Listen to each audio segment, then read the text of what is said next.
नमस्कार दोस्तों, एक बार फिर से आपका स्वागत है द सीरियस कॉमेडी शो में। और आज मैं प्रस्तुत कर रहा हूं कृष्णचंद्र जी की कहानी जामुन का पेड़। रात को बड़े जोर का अंधड़ चला। सेक्रेटेरिएट के लॉन में जामुन का एक पेड़ गिर पड़ा। सुबह जब माली ने देखा तो उसे मालूम हुआ कि पेड़ के नीचे एक आदमी दबा पड़ा है। माली दौड़ा दौड़ा चपरासी के पास गया। चपरासी दौड़ा दौड़ा क्लर्क के पास गया। क्लर्क दौड़ा दौड़ा सुपरिंटेंडेंट के पास गया। सुपरिंटेंडेंट दौड़ा दौड़ा बाहर लॉन में आया। मिनटों में ही गिरे हुए पेड़ के नीचे दबे आदमी के इर्द गिर्द मजमा इकट्ठा हो गया। बेचारा जामुन का पेड़ कितना फलदार था। एक क्लर्क बोला, इसके जामुन कितने रसीले होते थे। दूसरा क्लर्क बोला, मैं फलों के मौसम में झोली भर के ले जाता था। मेरे बच्चे इसके जामुन कितनी खुशी से खाते थे। तीसरे क्लर्क का ये कहते हुए गला भर आया। मगर ये आदमी? माली ने पेड़ के नीचे दबे आदमी की तरफ इशारा किया। हाँ, ये आदमी। सुपरिंटेंडेंट सोच में पड़ गया। पता नहीं जिंदा है कि मर गया। एक चपरासी ने पूछा। मर गया होगा, इतना भारी तना जिसकी पीठ पर गिरे वो बच कैसे सकता है। दूसरा चपरासी बोला, नहीं, मैं जिंदा हूं। दबे हुए आदमी ने बमुश्किल कराहते हुए कहा, जिंदा है? एक क्लर्क ने हैरत से कहा, पेड़ को हटाकर इसे निकाल लेना चाहिए। माली ने मशवरा दिया। मुश्किल मालूम होता है। एक काहिल और मोटा चपरासी बोला, पेड़ का तना बहुत भारी और वजनी है, क्या मुश्किल है। माली बोला, अगर सुपरिंटेंडेंट साहब हुक्म दें तो अभी 15-20 माली, चपरासी और क्लर्क जोर लगा के पेड़ के नीचे दबे आदमी को निकाल सकते हैं। माली ठीक कहता है। बहुत से क्लर्क एक साथ बोल पड़े, लगाओ जोर, हम तैयार हैं। एकदम बहुत से लोग पेड़ को काटने पर तैयार हो गए। ठहरो, सुपरिंटेंडेंट बोला, मैं अंडर सेक्रेटरी से मशवरा कर लूं। सुपरिंटेंडेंट अंडर सेक्रेटरी के पास गया। अंडर सेक्रेटरी डिप्टी सेक्रेटरी के पास गया। डिप्टी सेक्रेटरी जॉइंट सेक्रेटरी के पास गया। जॉइंट सेक्रेटरी चीफ सेक्रेटरी के पास गया। चीफ सेक्रेटरी ने जॉइंट सेक्रेटरी से कुछ कहा। जॉइंट सेक्रेटरी ने डिप्टी सेक्रेटरी से कहा। डिप्टी सेक्रेटरी ने अंडर सेक्रेटरी से कहा। फाइल चलती रही। इसी में आधा दिन गुजर गया। दोपहर को खाने पर दबे हुए आदमी के इर्द गिर्द बहुत भीड़ हो गई थी। लोग तरह तरह की बातें कर रहे थे। कुछ मनचले क्लर्कों ने मामले को अपने हाथों में लेना चाहा। वो हुकूमत के फैसले का इंतजार किए बगैर पेड़ को खुद से हटाने की तैयारी कर रहे थे कि इतने में सुपरिंटेंडेंट फाइल लिए भागा आया। बोला, हम लोग खुद से इस पेड़ को यहां से नहीं हटा सकते। हम लोग वाणिज्य विभाग के कर्मचारी हैं और ये पेड़ का मामला है। पेड़ कृषि विभाग के तहत आता है, इसलिए मैं इस फाइल को अर्जेंट मार्क करके कृषि विभाग को भेज रहा हूं। वहां से जवाब आते ही इसको हटवा दिया जाएगा। दूसरे दिन कृषि विभाग से जवाब आया कि पेड़ हटाने की जिम्मेदारी तो वाणिज्य विभाग की ही बनती है। ये जवाब पढ़कर वाणिज्य विभाग को गुस्सा आ गया। उन्होंने फौरन लिखा कि पेड़ों को हटवाने या ना हटवाने की जिम्मेदारी कृषि विभाग की ही है।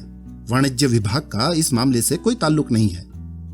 दूसरे दिन भी फाइल चलती रही।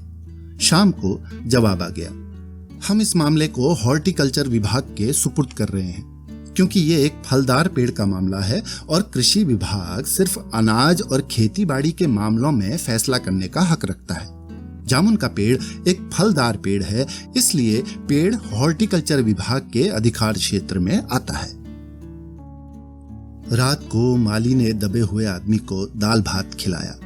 हालांकि लॉन के चारों तरफ पुलिस का पहरा था कि कहीं लोग कानून को अपने हाथ में लेकर पेड़ को खुद से हटवाने की कोशिश न करें। मगर एक पुलिस कांस्टेबल को रहम आ गया और उसने माली को दबे हुए आदमी को खाना खिलाने की इजाजत दे दी। माली ने दबे हुए आदमी से कहा, तुम्हारी फाइल चल रही है, उम्मीद है कि कल तक फैसला हो जाएगा। दबा हुआ आदमी कुछ न बोला। माली ने पेड़ के तने को गौर से देखकर कहा, अच्छा है तना तुम्हारे कूल्हे पर गिरा, अगर कमर पर गिरता तो रीढ़ की हड्डी टूट जाती। दबा हुआ आदमी फिर भी कुछ न बोला। माली ने फिर कहा, तुम्हारा यहां कोई वारिस हो तो मुझे उसका अता पता बताओ, मैं उसे खबर देने की कोशिश करूंगा। मैं लावारिस हूं, दबे हुए आदमी ने बड़ी मुश्किल से कहा। माली अफसोस जाहिर करता हुआ वहां से हट गया। तीसरे दिन हॉर्टिकल्चर विभाग से जवाब आ गया। बड़ा कड़ा जवाब लिखा गया था, काफी आलोचना के साथ। उससे हॉर्टिकल्चर विभाग का सेक्रेटरी साहित्यिक मिजाज का आदमी मालूम होता था। उसने लिखा था, हैरत है, इस समय जब पेड़ उगाओ स्कीम बड़े पैमाने पर चल रही है, हमारे मुल्क में ऐसे सरकारी अफसर मौजूद हैं जो पेड़ काटने की सलाह दे रहे हैं, वो भी एक फलदार पेड़ को, और वो भी जामुन के पेड़ को, जिसके फल जनता बड़े चाव से खाती है। हमारा विभाग किसी भी हालत में इस फलदार पेड़ को काटने की इजाजत नहीं दे सकता। अब क्या किया जाए? एक मनचले ने कहा, अगर पेड़ नहीं काटा जा सकता तो इस आदमी को काट कर निकाल लिया जाए। ये देखिए, उस आदमी ने इशारे से बताया, अगर इस आदमी को बीच में से यानी धड़ की जगह से काटा जाए तो आधा आदमी इधर से निकल आएगा और आधा आदमी उधर से बाहर आ जाएगा और पेड़ भी वहीं का वहीं रहेगा। मगर इस तरह से तो मैं मर जाऊंगा, दबे हुए आदमी ने एतराज किया। ये भी ठीक कहता है, एक क्लर्क बोला। आदमी को काटने का नायाब तरीका पेश करने वाले ने एक पुख्ता दलील पेश की। आप जानते नहीं हैं, आजकल प्लास्टिक सर्जरी के जरिए धड़ की जगह से इस आदमी को फिर से जोड़ा जा सकता है। अब फाइल को मेडिकल डिपार्टमेंट में भेज दिया गया। मेडिकल डिपार्टमेंट ने फौरन इस पर एक्शन लिया और जिस दिन फाइल मिली उसी दिन विभाग के सबसे काबिल प्लास्टिक सर्जन को जांच के लिए मौके पर भेज दिया गया। सर्जन ने दबे हुए आदमी को अच्छी तरह टटोल कर उसकी सेहत देखकर खून का दबाव, सांस की गति, दिल और फेफड़ों की जांच करके रिपोर्ट भेज दी कि इस आदमी का प्लास्टिक ऑपरेशन तो हो सकता है और ऑपरेशन कामयाब भी हो जाएगा, मगर आदमी मर जाएगा। लिहाजा ये सुझाव भी रद्द कर दिया गया। रात को माली ने दबे हुए आदमी के मुंह में खिचड़ी डालते हुए उसे बताया, अब मामला ऊपर चला गया है। सुना है कि सेक्रेटेरिएट के सारे सेक्रेटरियों की मीटिंग होगी, उसमें तुम्हारा केस रखा जाएगा। उम्मीद है सब काम ठीक हो जाएगा। दबा हुआ आदमी एक आह भरकर आहिस्ते से बोला, हमने माना कि तगाफुल न करोगे, लेकिन खाक हो जाएंगे हम तुमको खबर होने तक। माली ने अचंभे से मुंह में उंगली दबाई, हैरत से बोला, क्या तुम शायर हो? दबे हुए आदमी ने आहिस्ते से सिर हिला दिया। दूसरे दिन माली ने चपरासी को बताया, चपरासी ने क्लर्क को और क्लर्क ने हेड क्लर्क को। थोड़ी ही देर में सेक्रेटेरिएट में ये बात फैल गई कि दबा हुआ आदमी शायर है। बस फिर क्या था, लोग बड़ी संख्या में शायर को देखने के लिए आने लगे। इसकी खबर शहर में फैल गई और शाम तक मोहल्ले मोहल्ले से शायर जमा होने शुरू हो गए। सेक्रेटेरिएट का लॉन भांति भांति के शायरों से भर गया। सेक्रेटेरिएट के कई क्लर्क और अंडर सेक्रेटरी तक, जिन्हें अदब और शायरी से लगाव था, रुक गए। कुछ शायर दबे हुए आदमी को अपनी गजलें सुनाने लगे। कई क्लर्क अपनी गजलों पर उससे सलाह मशविरा मांगने लगे। जब ये पता चला कि दबा हुआ आदमी शायर है तो सेक्रेटेरिएट की सब कमेटी ने फैसला लिया कि चूंकि दबा हुआ आदमी एक शायर है, लिहाजा इस फाइल का ताल्लुक न तो कृषि विभाग से है और न ही हॉर्टिकल्चर विभाग से, बल्कि सिर्फ संस्कृति विभाग से है। अब संस्कृति विभाग से गुजारिश की गई कि वो जल्द से जल्द इस मामले में फैसला करे और इस बदनसीब शायर को इस पेड़ के नीचे से रिहाई दिलवाई जाए।